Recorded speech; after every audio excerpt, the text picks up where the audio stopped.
broadcast video. Each week, KABF brings you news and information you can't get. The programming includes local programming, Sunday school programming, and commentary. Come and give your support to Community Radio. Call 433-0088. We can make a difference.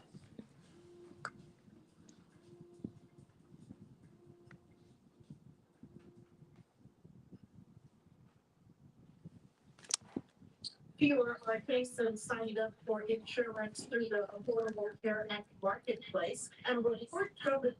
Can you put your phone on mute and cut your volume all the way down? ACA coverage entirely. In some cases, insurance premiums for diesel after the government subsidies. Phone on that mute. help It's inside there. premiums were allowed to expire And at then the the end of bottom. last year. Protect Our Care's Vanshu Jawahar says the price increases are being felt across the board. 43% of small business owners surveyed relied on the next tax boost to So, their healthcare. The, 23 farmers relied so on the audio coming from also here. older adults. Oh, yeah. 50 years before. The number of They'll be able to hear you. who signed up for I need to keep this far on me. marketplace Okay. Oh, it's coming from I'm control. Yeah. So when you get ready to play it back, you'll be able to hear all everything. I'm talking about when I send you the link, you'll be able to hear. So just which way am I talking? Oh, you're talking to your people in that phone. Hospitals and In Arkansas. the, you. Hospitals have closed their security units since 20. It's live on my Facebook page. Oh, you didn't get the links? Is that what you're about to say? Maternity Hmm. closed, being hospitalized that convert to emergency only facilities. People then have to travel further to get their health care. They might be in worse condition by the time they get it, and yours will likely be more overcrowded. The report shows that overall, 1 in 3 Americans reduced their coverage, and low-income people who took advantage of the free plans in the past have been unable to afford coverage. Mm. I'm Frida Ross, Arkansas News Service. Find our trust indicators at selectnewsservice.org. The changes are coming to food stamps and Medicaid. Benefits are being cut. Access is getting harder. Need help? Call 646-494-6403 or go online at benefitrecipients.org. That's 646-494-6403 or benefitrecipients.org. Let's organize now. If you're eligible, these are your rights.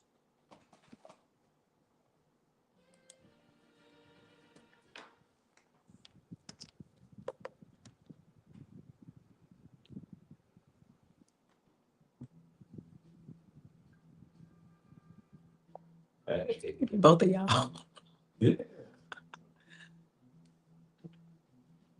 That was the anthem back in the day.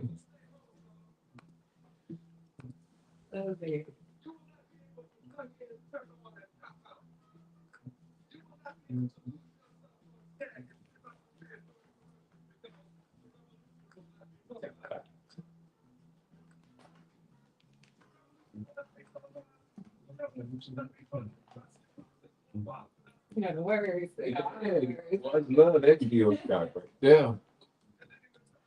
How you say his name? Gil Scott. Yes.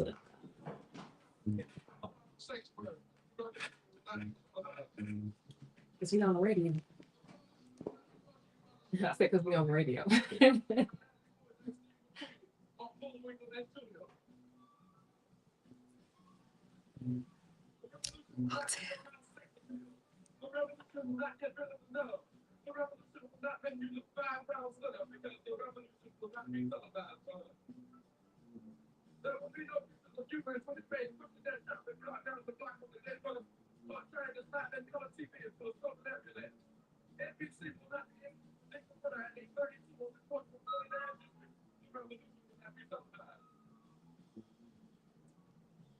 It's my mom.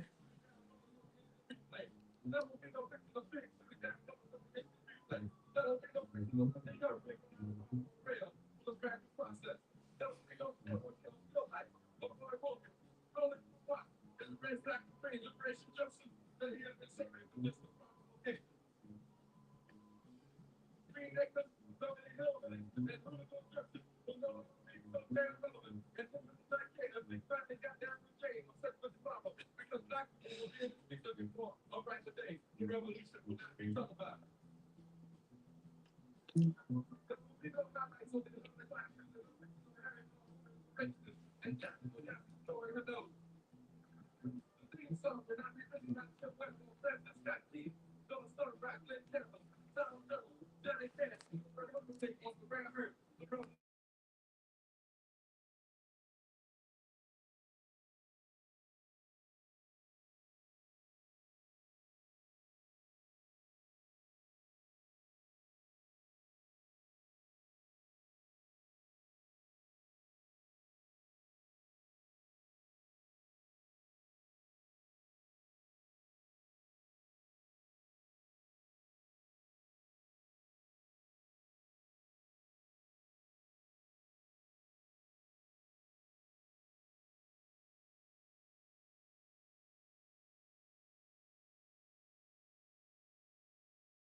We got to say all that all over again because they couldn't hear. They couldn't hear.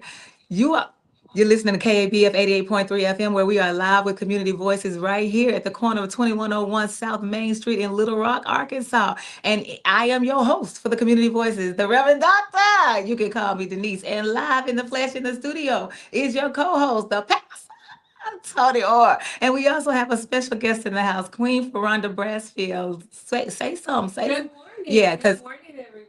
yeah, you looking at the people on Facebook, but you're talking to the people on the radio. Okay. We got a lot going on. We got a lot going on. Oh, Raheem, thank you so much for letting us know this. We could letting us know that you couldn't hear. It takes the whole community. And by the way, that reminds me that we always want to make sure that we extend to you the spirit of gratitude, always thanking you for how you show up for us, with us, against us, beside us, challenging us, whatever you do to make this possible, for us to be on the air for 41 years right here in the same place. We could not do that without you. So there's a saying that some people have at church. We say, any way you bless me, Lord, I'll be satisfied. So any way y'all support us, we'll be satisfied this morning. And so I want to also remind you that Community Voices centers Blackness in the context of the human story. So this is a story about every human, but we center Black folks in this place. And one of you all sent me one of you sent me a video, and I've been watching it. And I think it's by Dr. Henry Clark. Henry Clark. And he said, he was talking about, to me, he's giving me a better way of saying that. Instead of saying that this is centered, that we center Blackness in the context of the human story, it's something to the effect, and I'm paraphrasing him right now. We say, I'm giving you the missing pages from the whole history book. These are missing pages from the history book. I love that. And so thank you all so much. I want to make sure that I give you some announcements before we go forth this morning. And then we will ground our conversation in the song and in the tidbit, just like we always do. Toney, first, let me ask you, do you have any announcements? No announcements. Just want to thank everybody who donate and get it doing this pledge drive. Your responses to pledge drive is just awesome. And for everybody that came out, the volunteers to KBF who were part of the Soma Mardi Gras parade this past Saturday, and everybody that showed up in support of KBF, man, really appreciate you. Furonda, you already got people on the line. Hi, friend. That's Monica R. Johnson. Hi, friend. My mama is watching. Oh, yeah. You just say, hey, mommy. Hey, Mama. Hey, mommy. We do have a few announcements. First of all, I just want to announce that Ryan Coogler makes the British Academy Film Awards history as the first Black man to win Best Original Screenplay. That's Ryan Coogler with Sinners. Yes. He also did Black Panther. He also did what's the one? Fruitvale. He also did yeah, all of that. all of that. I also want to let you know that Arkansas Times is hosting a lecture series and Bobby Forrest Jr. is going to be talking about safer communities and safer systems on Tuesday, that is today, at February 24th. The happy hours from 5 to 7 p.m. at Copper Grill in Little Rock. And you can get tickets for that if you would like. I also want to let you know that the Sophisticated Gentleman Incorporated. Yeah. Sophisticated Gentleman Incorporated. Let's talk about sexual health. This is promoting awareness of sexual health and condom use happening on Friday, the 28th. That should be this Friday at 610 Center, and that's on 610 Center Street in Little Rock. It's from 7 to 10 o'clock p.m. and it's welcome to all genders. And this is hosted by the Arkansas Raps, connecting people one person at a time. Also have an announcement that's coming up for I can think I can say that a little later. It's coming up in March and with Mayor Elaine. I mean, the mayor of Elaine, Mayor Lisa Hicks Gilbert in Elaine.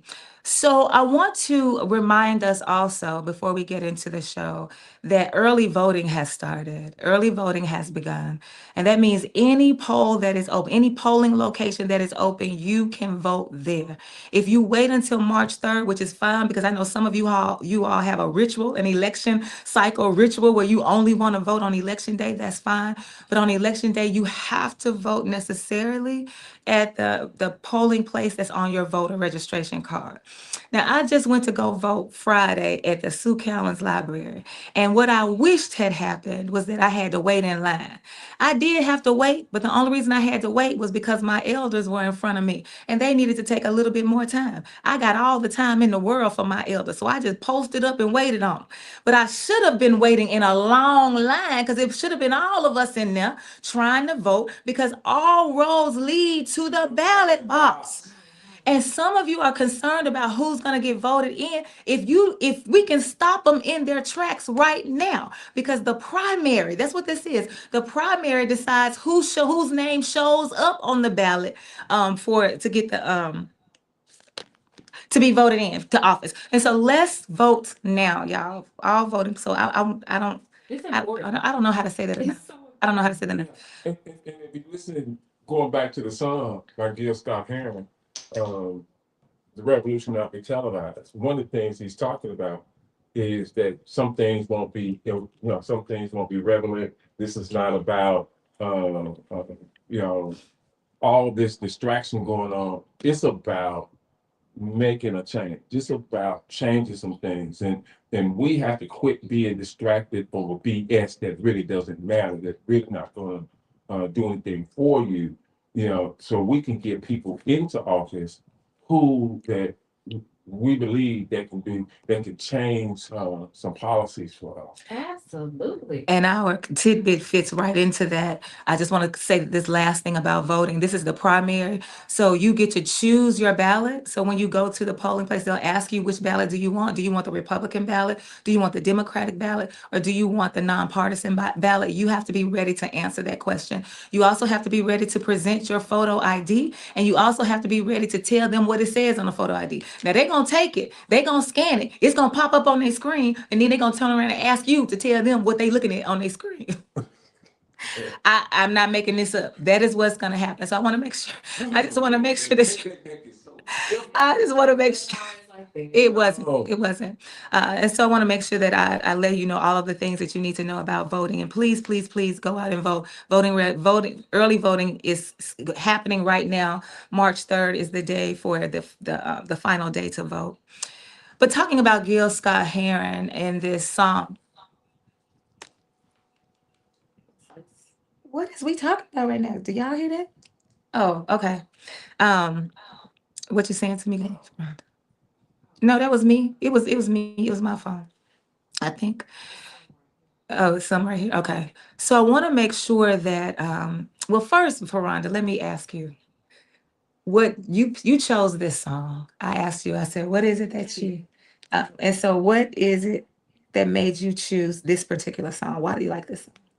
Sure. The revolution will not be televised. It can be interpreted in so many different ways. And I've heard what Mr. Heron says he meant the revolution starts within us. You know, the change that begins within you is not going to be on TV. But also, you can't just sit in your house and do nothing and watch TV or tweet or send a Facebook message and think that the revolution that's a part of the revolution. That's something that you can do, but that's not the only thing that you can do. Sometimes you got to get out in the streets. Sometimes you have to speak with your dollars. Sometimes you have to go to the legislature, even if it seems like they're not listening to you. You have to go there. You have to tell them what you are concerned about, because we vote those people in. And the people that say that voting does not matter, please be quiet. Please be quiet. If you decide that you don't want to vote, then that's your own personal decision. But please stop trying to promote that as some sort of strategy that we just let the other people that don't have our best interests in heart, that we just let them go and be in free reign. So absolutely, that's why I chose that song, because there are so many different scenarios where we can be resting on our laurels, or we can be trying to take the easy way out. But you know, the revolution, we can't watch it on TV. We got to get active and get live. And one thing we have to understand, and for my Black brothers and sisters out there, quit saying your vote doesn't matter. Because you will never hear a white person say their vote doesn't matter.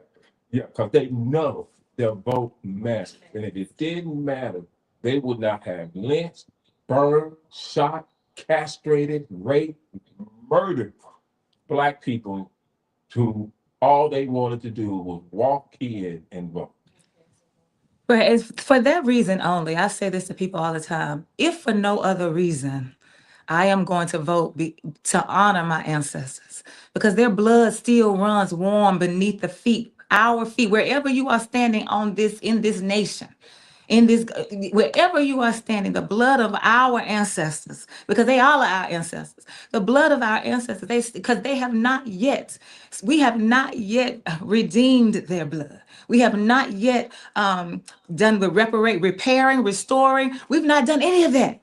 And so all the work that they did for us to turn around and sit down and be like, it don't make no difference. It does matter. Even if the only reason you're doing it is because you honor your family, you honor your tribe, you honor your nation. Even if that's the only reason, let that be reason enough. But one of the things I like about this song, I've heard a lot about this song, but I was really sitting with it after you sent it to me. I'm fascinated by the fact that Gil Scott Heron wrote this. First of all, his name, Gil Scott Heron, he's honoring his mother and his father, because Scott is his mother's maiden name. And so he's talking about things that I didn't experience. I don't know the names that he's talking about. I'm not sure of all this stuff. But what I can do is plug in from my generation, from my time. I can plug things into his song, where he talked about a person that Whitney Young, when he talked about the television stations, I can just simply use what's happening right now, and the song will still work. So all the messages that he was sending back in the day are the same messages that are relevant to us today. The names have changed. The language has changed. The voices have changed, but we are still in the same spot, trying to get freedom, trying to fight for liberation, trying to struggle for that. And the one line that I love the most is that he says the revolution is when you're going to be in the driver's seat. Yeah. You'll be in the driver's seat when it's a revolution. So that's how you'll know that the revolution has come, is when we are the ones in power making the decisions. And when I say we, I'm talking about everybody who understands what it means to dismantle these systems of white inhumanity. I'm talking about everybody who believes that. I can't put a race on that, because even Black people vote against their own interests. White people do it. People of Asian descent, Latin descent. So I can't put a race on that. Anybody who understands what it means to be liberated, and to know that we are all bound, and you're ready to work for the chains to be broken. Once we are in the driver's seat, then we'll know that we are there. And that brings me to my tidbit. I wrote my own tidbit today.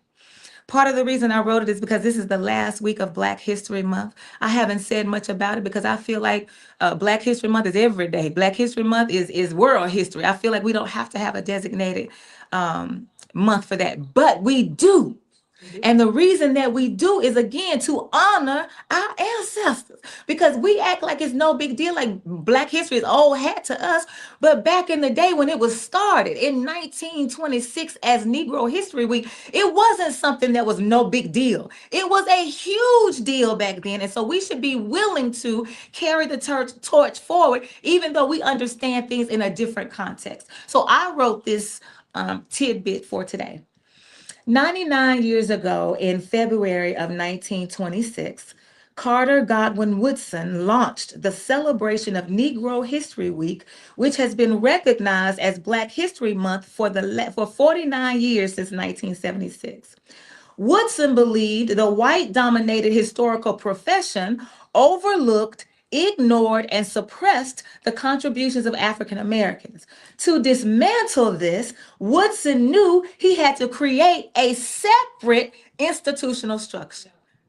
Woodson understood that the way to dismantle what the white people were doing is to create a separate institutional structure. And so when Gil Scott-Heron says that you're going to be in this driver's seat, that's a separate institutional structure. When we say that we got to vote and our vote matters and we got to understand it and we got to go to that's because we got to create a separate institutional institution. And so I wanted to make sure that we ground this conversation in understanding the power of our voice, the power of our actions, the power of our determination, and the power of understanding that change does come if we're the ones who are willing to make it happen. First, before you talk, Furonda, I want to say the U.S. campaign to end the death penalty is on the line with us. Thank you all for having this conversation. Furonda, your audio is a bit quiet. They want you to? Okay. Can you hear me better now? Let us know if you can hear better. Yes. Okay. Okay, great. Oh, okay. So Furonda, tell us what you want us to know about you. And if you don't want to introduce you, I will introduce you. It's all up to you. Oh, wow. What do I want people to know about me? I want people to know that I care. I care. I really do care about what's happening now, what has happened historically. I am a 5th generation farmer. A lot of people don't know that. Yes. I come from a long line of landowners here in Arkansas, of people that were self-sufficient, that maintained their own, and that gave me a huge sense of autonomy over my own life. You know, when we could go outside and pick fruit from the trees, we did not have to worry about, you know, whether or not we were going to eat. So that's something that has shaped me greatly. I come from a really huge, large family. And one of the themes that has always been really integral in my life is fairness. If I see something that's not fair, then I'm going to say something. Or I'm wondering why y'all ain't saying something. Matter of fact, why y'all treating these kids like this? You know, so even as a young child, fairness is something that was really important to me, and I've taken that into my work as a lawyer, my work as a human and civil rights activist, my work as an organizer in the streets. Toney, you and I met while we were doing Truthful Tuesdays. I think this was back 2000. I was in law school at the time. Maybe it's 2011, 2012. Around that time, Judge Wendell Griffin, Reverend Donald, you were there at times. Mondale Robinson was spearheading that, Professor Ayatoro. So I'm concerned about what happens in our community. I think that we should all be concerned about what happens to our neighbors. We work together on the 5 and 15.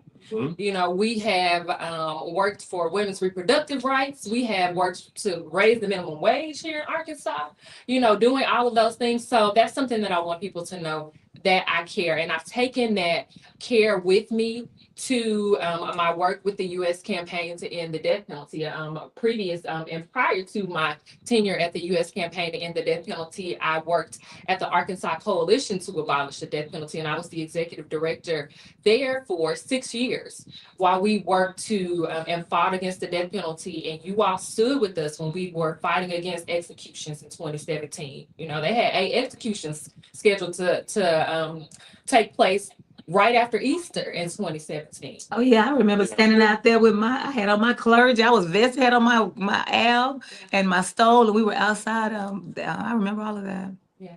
And you know, that is not, even though we have not had executions in a while here in Arkansas, they've been passing laws. You know, it's not necessarily because there is not a bloodlust here in this state. It's been difficult to carry out the executions. And the reason, if you remember, we carried out so many executions, or tried to carry out so many executions in such a short window of time, is because the drugs were going to expire. And God forbid we could let those killing drugs expire. We had to go on a killing spree in Arkansas. We were known internationally for that. Stay right there for just a moment. Want to make sure you know that Mayor Lisa Hicks Gilbert is on the line. Good morning, good people, she says. And then she says, I'm so glad I got on here to see Queen Furonda. I love that you wrote that. That's her name, Queen Furonda. And so when you just said that about that we made international news because we wanted to do those 8 executions in 10 days, right? That's what it was. But here is where I feel like it's important for us to understand the damage that it does when we want to erase certain theories and principles and philosophies from our public sphere. So critical race theory matters right now in this conversation about those who were executed, because critical race theory is the philosophy behind intersectionality. And what Kimberly Crenshaw says is, listen, people are not living as one identity. You, as a human, you are complex, and the world has made your life even more complex by giving you all these labels. So some of us are Black, some of us are women, but some of us are Black and woman. So, and that makes a difference, because the Black male experience is different from the Black woman experience. The Black person who is LGBTQ, that experience is different from the Black person who is heterosexual. So when we talk about these executions, there were 8 people set to get executed. 4 of them were Black, and all 4 of the Black men got executed. But only 1 of the non-Black persons got executed. And so that changes the conversation. Why is it that you felt like it was okay for these 4? And I don't care what your rationale was, because whatever rationale you used to stay them, you could have used over here. And so it's important for us not to let them silence us on the facts that need to be shared, so that we can have more expansive conversations that help us to get to keep the main thing the main thing. And the main thing is dismantling these systems. And the number one system that's got to go is racism. Here's Lowe, claiming to be a Christian yet love the death penalty. What hypocrisy. And being anti-abortion. So you anti-abortion, but you pro-death penalty. Make that make sense. And we executed Jesus. Say that a non-white man. Yes, we executed Jesus. And you know, the death penalty is, and I did take it a little far, but I want to start at the root. Thank you for bringing us back. Because when we look at the history of the death penalty started in this country with racial terror lynching. It started with slavery. It started where you could do anything you wanted to do to a Black body. And how dare you resist? That's where the death penalty started in this country. After we got to, after slavery, you had Jim Crow, and individuals, any semblance of trying to come up or to own a business, or maybe demand a fair wage for your crop like they did out in Elaine, anything that you did could be punishable by death. And a mob of people at that time, they would come to your house, they would take you out, they would do whatever they wanted to do. And Toney, you mentioned some of the vile things that were done to people. People were castrated, people were tarred and feathered, people were drugged, burned alive. All of these. Their body parts were taken as souvenirs. And it goes back and Picnic. and so Picnic. They would let the children come out of school to watch the lynching. we always talk about this. And I forget who it is. Is it Mac or Ezekiel, or who talked about the past is not That's the Ezekiel. future? You know, when you look at it, you can still see the correlation, and you know that's happening now for back then. And the number one thing is the devaluation of the Black body. Exactly. You know, we don't if we don't value you, then we can't respect you, we can't acknowledge you, and we can't do anything that will help further you. So if that's the case, then yes, we have the right or we have the belief that we can do whatever you want to this body. And Denise, me and you talk about this all the time. The time has come, especially for my Black brothers and sisters, you have to get religion off the table. You have to get religion off the table, what you call it Christianity or whatever. You have to find a different uh, mindset when it comes to this, because the KKK is a Christian organization that will hang, murder, rape, and castrate you. Remember Bloody Sunday? They left church to go lynch somebody. Here's Don Jeff. First of all, she was like shouting out to you, Furonda. We really have to focus on creating our own systems of accountability that address the harm done. We have to find a way to provide community care and community justice if we want people to grasp the ideal of not only abolishing the death penalty, but the system. Let me read that again. We really have to focus on creating our own systems of accountability. That's what Carter G. Woodson did. Separate institutional system. That we have to do that for those systems that address the harm. We have to find a way to provide community care and community justice if we want people to grasp the ideal of not only abolishing the death penalty, but the system. And I feel like what Dawn is saying, and Dawn, you can correct me if I'm wrong, but what I feel like she's saying is that sometimes we get focused on one thing. So even if we're talking about abolishing the death penalty, that is fine. Like, we really want to do that. That is good, but that's not the only thing we got to be working on. We have to abolish the death penalty. We also have to fight against mass incarceration. We also have to fight against inadequate education. Like, we can't just think about one thing only. Now, what you can do is say, hey, let me find my lane, because you can't do it. One person can't do everything all the time. You can find your lane, but multiple things have to be happening at the very same time in order for us to make this difference. And so here's what Sawubona, DJ Delight. Oh, that's me. Talk about it, Sister Furonda Freedom. 12, 12, 12. Furonda will know what that means. 12, 12, 12. That's knowledge. That's knowledge. Saying that. What's up, brother? I told you we got a lot going on. We got messages on the phone, messages on the computer, and got you live here. And so that's what we're here to talk about today, right? The death penalty. And you have some you sent me some information and research. And so I want you to just go ahead and get started with what it is you want to share with us. And then I'm going to chime in based on what I learned from what you sent me. Sure, absolutely. And I see the comment by Mayor Gilbert about Elaine.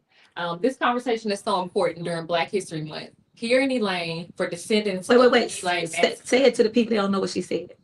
You can see it, but the people on the radio can't. Don't. So just read it for us. Sure, I'm reading it. Yeah. This conversation is so important during Black History Month here in Elaine for descendants of the Elaine massacre.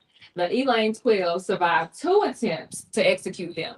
Thank God for attorney Scipio Jones for saving their lives. I love to start there. Because if you don't vote for nobody else, vote for the Elaine 12. Vote for Scipio Jones. So the Elaine 12 were individuals. So let me start back, because not everybody knows about the Elaine massacre that happened here in Arkansas. It was one of the first times that Black farmers decided that they were going to bargain for their wages. What would happen when Black farmers would present their crop? Then they had to take whatever the white merchants wanted to give them. And if they didn't, it was a problem. If they didn't, they were being disrespectful. They were outside of their place, and they could be punishable again by death. Once the town farmers learned about the fact that these Black farmers actually wanted to organize, they wanted to negotiate a fair wage for their crop, there was a massacre where Black people were being killed. They were being killed. They were coming in houses. They were killing whole families of people. So many people were killed in Elaine. And rather than take the accountability or actually go out and find the people that had perpetrated this, they found 12 Black people that they blamed for the whole thing. And then they tried to execute them. They tried to give them the death penalty. And if it had not been for attorney Scipio Africanus Jones, then they would have died. They would have been executed. Hold on just a moment. So here's Dawn. I was trying to paraphrase her, try to explain her comment, but she comes on to explain it herself. more focus on how do we get people away from the mindset without alternatives in place. How do we get people away from the mindset without alternatives in place? Furonda has been doing beautiful work. Furonda has been doing beautiful work. And so I feel that, like some of us, I felt like that when I went to seminary. The first semester I was in seminary, it didn't take me but 3 weeks. If it might not have taken me that long to realize that I had to let go of a lot of what I had walked into seminary with. But I had not yet learned enough to understand what I needed to grab hold to. So there's this feeling of suspension where you feel like you don't have a foundation, and it's a scary feeling and you're not used to it. And so you just start grabbing anything to get that feeling to go away. And so how do we get you to understand that yes, it is a process, and yes, it is a journey. It's not going to be comfortable all the time, but as long as you're moving in the right direction, you can count your own steps as your foundation. And so Donna said, like, what can we do? Like, what can we do to help you get into a different mindset? And so for those of you who are operating, talking about religion, Toney was like, we got to get rid of this religion. I'm not sure I would say we have to get rid of Christianity. I just know that you need a different mindset about Christianity. So we don't want to offend anybody by saying that your Christianity doesn't mean anything. We're just asking you to reimagine it, because the way that it's been taught to us, the way that we've been indoctrinated around it, that's not working. That does not serve us. That ain't even the real Jesus. But if you take your own faith and you decide to use it as a weapon, as a tool of warfare, then you can hear in the New Testament when it says we want to have a new mind, right? Renew your mind. That's what the Bible says for you to do. Renew your mind. So you ain't got to throw away the Bible, but rethink what it means to renew your mind. That means to have a different mind. Come, make it new again. And then even the Bible, even in the Old Testament, it says, "Make me over again another." So all of who we have been, all of who we are right now, it is possible for us to evolve and change our mindset so that we can make this thing work for us, so that we'll be in the driver's seat and we'll be the ones who have dismantled these systems. That's why I love my co-host, Denise, because she can say things in ways, you know, the idea is in my head, but I can't say it out correctly. And so you are right, Denise, and I think, don't want to offend anybody when talking about getting rid of Christianity. And you said it right. You have to have a different way of thinking. And I think that goes to everybody. We are in a time where everything is brainwashed, whether it's the media, whether it's newspapers, whether it's talk, everything is being brainwashed. There are some people who agree, and it bothered me. They agree that you get rid of affirmative action, that you get rid of DEI. And I'm talking about Black people who will say that, hey, everything is cool. We can do what we want. I can come through the front door now. I can't be denied at a restaurant. I can get a good job. And once you get into that brainwash that, okay, everything is okay, then that's when you miss it, where, okay, you think it's okay, but this system that we have set up to keep you oppressed is still operating. Whether you see it or not, it's still operating. Shy Love in the house saying, thank you, panel. I see you, Shy Love in the house. I think that, so when you say that, sorry, Furonda, I feel like I need you to let you talk. Because we wanted to make sure we hear your voice. You're going to talk to us. I don't want to talk too much. I want you to say something. I want you to have the floor. Sure. So I do want to mention that, and Dawn, thank you so much for tuning in. Dawn, how am I doing the work? What you have contributed to our community is invaluable. It's priceless, and you continue to give. And so thank you so much for all that you do. I want you to always take care of yourself and make sure you got capacity, but I appreciate what you do for our community. But I just want to mention that we keep us safe. And so those alternatives are in our community. Like, we have the tools to do what we need to do to recreate and create a whole new system. We don't have to have tools like the death penalty. We don't have to have where we can kill people in our society, because today it's them killing him because he murdered somebody. But tomorrow they are killing your uncle because they said he did something. You know, innocent people have been executed here in Arkansas. Liddell Lee is one. We back in 2017, we really did work hard to try to have Liddell Lee exonerated. You know, we wanted to test DNA to show that he was not the person that committed these crimes. The state of Arkansas said no. The Justice Kavanaugh, that was his very first decision as the Supreme Court. Well, they would not stop the murder of Liddell Lee. The Supreme Court refused to stop the murder of Liddell Lee. And what happened is he was the first person that was executed in that 2017 killing spree that we had here in Arkansas. Fast forward a few years, the ACLU of Arkansas and other groups worked to get that DNA tested. And that DNA had somebody else's, that DNA was somebody else's DNA. Mhm. Now, what do we do with that? Let me get these comments in. So Carissa, I was feeling the same thing. Carissa said, respectfully, please stop speaking over your guests. I'm trying to stay engaged and would like to hear more from her. So she was feeling the same thing that I said. And so then here is Carissa again saying, thank you for the discussion for the community. And then Lo says, Sankofa, go back and use those tools that were successful and modify those tools to use in problem solving today. So that's what it means, Sankofa. Go look back, get what is useful, modify it, and use it for today. And that's why we have to know our history.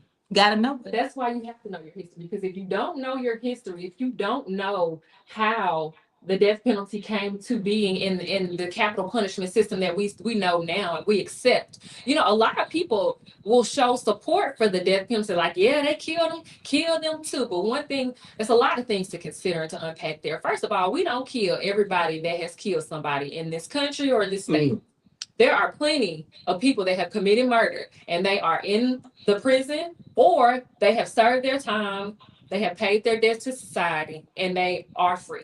Or they were white people and the system was working against them because they didn't go to jail for killing us and lynching us. So we don't always kill people that kill people. We don't kill people. We don't always do that. We reserve that for the Carissa said, amen. That we are the most mad at, or we dislike the most, or maybe they're the most different from all of us, because it's not always black and white. If you look at the West Memphis 3, those are all white. Do y'all remember that case? They were different though. They were Gothic people. Mm-hmm. They had long black hair. I was a child when the West Memphis 3 case happened. And I remember watching it play out on TV. And all I could think is like, whoa, they really don't like those boys. You know, nobody really knew what had happened. But they looked around town and they said, these look like some people that probably did something. So we're going to go get them out of their houses and we're going to try to kill them. But I think that's so important because the principle is the same. Mm-hmm. We're looking at you, and because you are different, we're going to criminalize you based on your difference. Okay. So the principle is the same, whether it's talking about black folks, Gothic folks. So when you said a few minutes ago that today it's the killing somebody, but tomorrow it'll be for a different reason. So we think about what's happening with the immigrants now. People say, oh, that's what used to happen to black folks. And you see people that were immigrants, some of them were like, oh, that would never happen to me. And look, it's happening to you now. And who knows who's next? So the principle is the same. They're going to look at you, and for whatever reason serves their purpose, that's how you'll be used. I'm sorry, go ahead. Okay.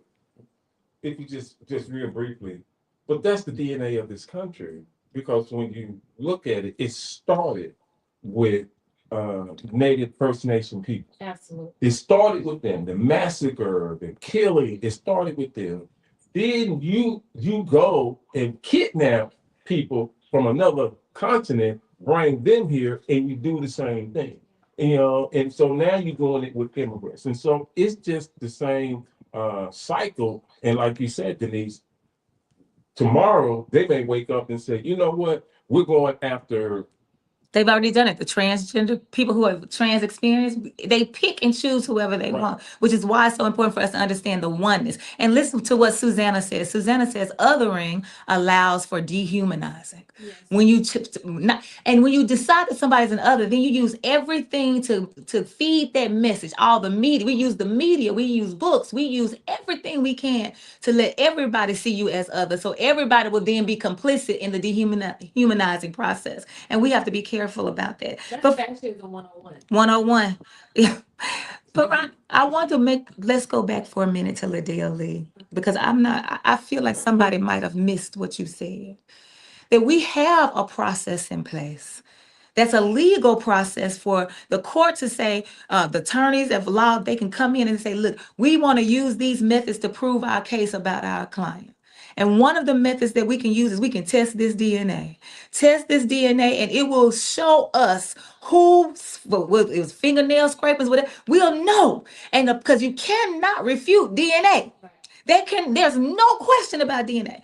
So they refuse to allow you to use the tool that would have helped to come into the truth about what was happening with Ladea Lee, but they denied the access to the truth and killed a man, and he was innocent. Yes.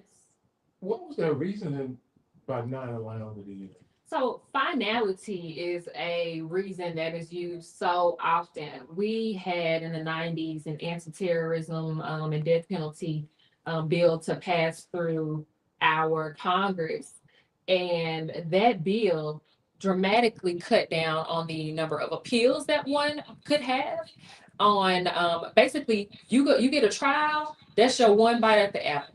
If something that doesn't go right, then you can get a post conviction, you can get an appeal. But other than that, it's very, very difficult to put your case on or put on new evidence or to try to continue to prove you're innocent. Once they get you down there, basically, they got you down there and ain't no coming back, is how it typically works. Now, there have been extraordinary circumstances in which, through the national, international outcry, some pressure has been put, but a lot of times people are just killed. If you look back over to St. Louis, you look over to Missouri, Khalifa Williams was killed a couple of years ago. And even the prosecutor on the case said, nah, it's problems with this case. We don't need to kill this man. And they did it anyway. So it's very difficult. It's very hard to get a train. Once the death penalty train starts moving, it's very hard to stop it. I want to make sure that we have some callers. The phone lines are open at 501-433-0088. The phone lines are open at 501-433-0088. Call in and let's have this continue the conversation with Queen Furonda Brasfield. I watch a lot of TV, but I watch the true crime. But I still want to ask you this question because it's still TV. But hold on. Call, you're live on the air at KABF 88.3. Thanks for calling. Good morning. Good morning. Morning. Things, it seems like we make things so complicated. It's not hard at all for me to know that I need to love and respect.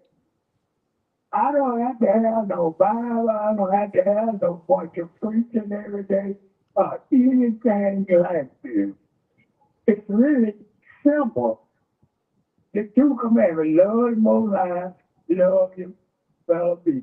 How complicated can that be? We are dealing with a people that really can't have no soul or something. They can't be natural. You can't do these kinds of things that people do to one another and come like you're a human being and you're still alive. And all these things that you want to say that you hear. I mean, it's just impossible. There's something really wrong with people on this. And another thing I would like to say. I don't have no religion and all that. If it was working, then the proof would show that it's working. It's showing that it's not working. So it had to be another way. And we right now, you call yourself Afro-American, but I don't really like to do that. You are a God within yourself for the position. I didn't say you was the Almighty Creator. You're the God, and a God guides his life. You guide yourself. We guide one another to produce. It is our time to come into full Godship with the power of the universe backing you. But if you want to try to hang on to this old stuff, then you can get ready to go down with it. Because it's not going to continue on this planet. Thank you. I think here's where Dawn's comment about having to have a different mindset in the meantime. So when the caller says that he doesn't want to deal with it being African American and black and all of those things, because I'm really a God. We really all are God. That's who we are. That's true. However, that's not how the world responds to you. And so your blackness is always on the table. The information that you sent me, Furonda, I can't remember which one of the links it was, but it was the one that gave the percentages. And it said that race is always a factor in determining who gets the death penalty. Race is always a factor. So even if you know, like I know that I'm divine, if you know, like Furonda knows that she's a queen, even if you know that, you have to also know that you are navigating in a world that doesn't see you like that, and you got to make sure that you understand it so that you can respond in kind. You don't have to be complicit with them. You ain't got to bow down to them, but you have to understand how they coming at you, so then you'll know how to raise up in response. And so here is what Lowe says, then that is no justice. St. Augustine stated that an unjust law is no law at all. But Dr. King said there are unjust laws and there are just laws, and it is our moral responsibility to make sure we obey just laws. But the unjust laws, we have a moral responsibility not to obey them and be willing to suffer whatever consequence comes as a result of not obeying them, understanding that the reason we disobey them is to raise the consciousness of the people in the community so we can affect change.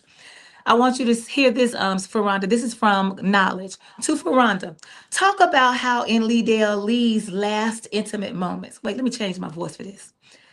Talk about how in Lindell Lee's last intimate moments, his sister asked him one last time, "Did you do this, brother?" And Liddell said, "No, sis, I didn't." I just want to read that one more time. In Liddell Lee's last intimate moments, his sister is in the room watching this execution. Asks him one last time, "Did you do this, brother?" And Liddell said, "No, sis, I didn't." I mean, what can you say? You got to hold space for that. What can you say when you got somebody that's killed?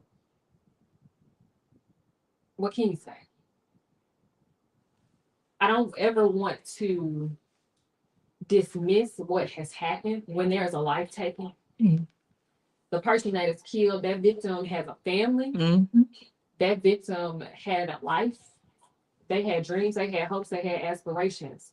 But when you put somebody on death row, especially the innocent person, you put them on death row, they've got a family that's living through that with them. They got people that care about them. And to take an innocent life, it's terrible. We are making it much easier, and we are giving up our rights, y'all, in order to get this manufactured sense of safety. They got people, fascism, we mentioned fascism earlier, but fascism is a specific type of authoritarianism. Authoritarianism, really dictatorship, where you really don't have rights. You got one person or a small group of people that are making these decisions. But fascism is when you decide who in this group, this population, whose life is going to mean more. And who's going to be the castaways? Who's going to be the threats in the society? And then you put those two groups together so that the people on top are getting to make all these decisions. And the death penalty is a fascist and authoritarian tool. It makes it easier for the erosion of all of our rights. No, we got a call. Caller, you're live on the air, KABF at 8.3. Thanks for calling. I thought I'd never get in. I've been calling. They had me on hold, and I listened to the conversation for 15 minutes. But just getting to the point. Good morning, Sister Denise, to your guests, and also the listening audience, those on the way up. You mentioned the 12 from Elaine. That's a pretty peculiar number. There's 21 boys were executed or killed at one time in Wrightfield in the not too distant past. They have many relatives who are still around today. And I just want to make that known. And they were not executed by the law, but they were left unattended in a locked door in the reformatory. Mr. Gaines lived right on the corner of 11th and Cross Street. You never hear his name mentioned. He was in charge of that mess. He stayed right on the corner of 11th and Cross. On the far end of the corner stayed Nell Patilla, who went to Central High School. You hear her name all the time. Those are things that they sweep under the rug, and we don't never have justice for the ones who are around today to get the justice. I mean, don't get me wrong. There's nothing wrong with looking back in the past. You're not stumbling over the past. You're actually trying to do better for the future.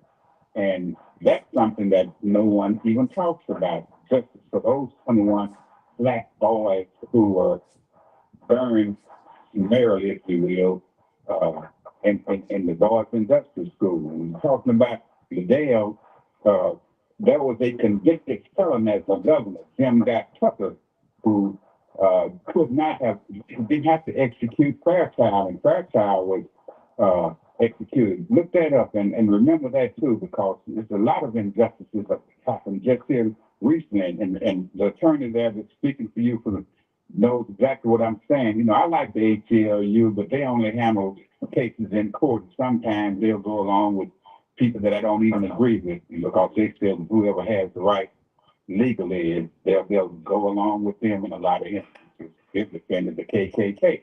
So, because they have the right to speak, so on and so forth. But I don't think a person has the right to speak if they're doing wrong.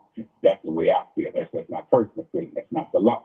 And I hope I haven't been it too much, but I'd just like to say that those are things that we should take into account. I would hope everybody that went to the parade vote and put as much interest in voting as you have mentioned is important, as she has mentioned is important. I pray that all that you guys do end up well, because it takes all of us to do the right thing and make it work. And with that, I'll get off the line. I don't know why I was, kept on hold so long. I heard everything she said for about 15 minutes, man. I just hung up. All right, thank you, Ezekiel. I want to get these comments in from Dawn. First, she was sending a heart when we were talking about Liddell Lee. And then she's focused on humanity. Like that's what we're missing in this world, the focus on humanity. And then when she's underscoring what you said, Furonda, when you said false sense of safety. Yeah. Yes, that's what we have. We can listen. And then listen to this, Dawn says, the system doesn't care about the victims either. They profit from it all. They profit from it all. Regardless of who they're killing, they're going to profit from it. And then says there's a supposed. So Ezekiel has said this before, that no one's talking about the Wrightsville 21, and that is absolutely not true. And so Dawn says that there's supposed to be a memorial for them. And yes, it's coming up, if I'm not mistaken, on February 28th. Pat Rogers Ward talks about it on her show all the time. And they had they outlined the whole event last week, because I heard it. And so we are talking about the Wrightsville 21. I remember a couple of years ago, we had a whole memorial for them over in Mosaic, because I was a part of it. So we are talking about it all the time. Not all the time, but we do talk about it. And Dawn says, but we also have to remember that the systems that cause these atrocities are still present. Yeah. That's why we do the tidbit. Yeah. We still living in them. Yeah. Absolutely. We got 2 minutes, Furonda, we got 2 minutes. I need you to take them. Take us on out. So I do want to bring it home to something that may be more relevant. When we have the death penalty on the books, when it's okay for the government to kill its citizens on the gurney, it makes it much more easy for them to kill the citizens on the street with these extrajudicial killings. It makes it so much easier for us to have a situation like Wrightsville, where Black bodies are devalued. We say Black Lives Matter because to the system, we have been proven time and time again that Black lives do not matter. And we have to stop this system of killing that's sanctioned by the state, because the guardrails are off. I wore my camouflage today to let y'all know we are at war. It's a war going on. A war on history, a war on Black bodies, a war on poor people, a war on your neighbors, depending on a war on you. And so we have to work together in coalition to dismantle these systems. I work with the death penalty. I work with Decarcerate to abolish and end mass incarceration. I do work with ACLU of Arkansas, I'm actually on the board, to make sure that we are protecting civil liberties so that we all have civil liberties that we can enjoy. And so I just want to encourage everybody to get involved, to do something, not to watch it on TV, because the revolution will not be televised. We have to be live. We got to get up. We got to get out, and we got to do something. And I'm gonna let Dawn have the last word. We're talking about a genocide that has never stopped. A genocide that has never stopped. Thank y'all so much for tuning in to Community Voices Live right here at KABF 88.3 FM. We have enjoyed this conversation with Furonda. Not enjoyed like we were being entertained, but enjoyed like giving us information, educating us, and helping us see things in a different way so that we can move in a different way. Thank you for all to keeping us this in the forefront. Collective action is so important for this struggle. Thank you. I'm just reading you the comments that are coming up. And visit our website, U.S. Campaign to End the Death Penalty, where you can learn all about what's going on in the death penalty around the country, and you can get involved. And I will put that on the thank you flyer that we send out. I'll put Furonda's all that information on the flyer. It's coming out in a couple of days. Love my sisters down. That's Dawn. Love my sisters down. EndDeathPenalty.org. EndDeathPenalty.org. Power and power. Peace and power. Love my sisters down. I'm trying to get all of these all of these comments in.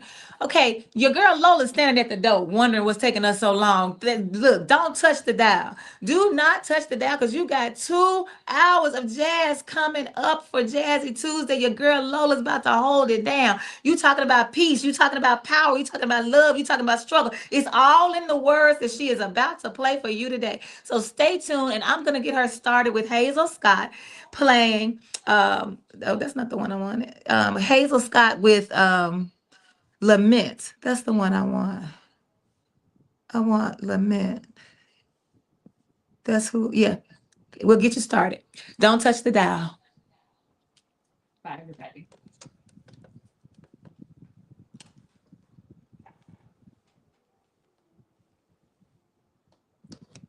No,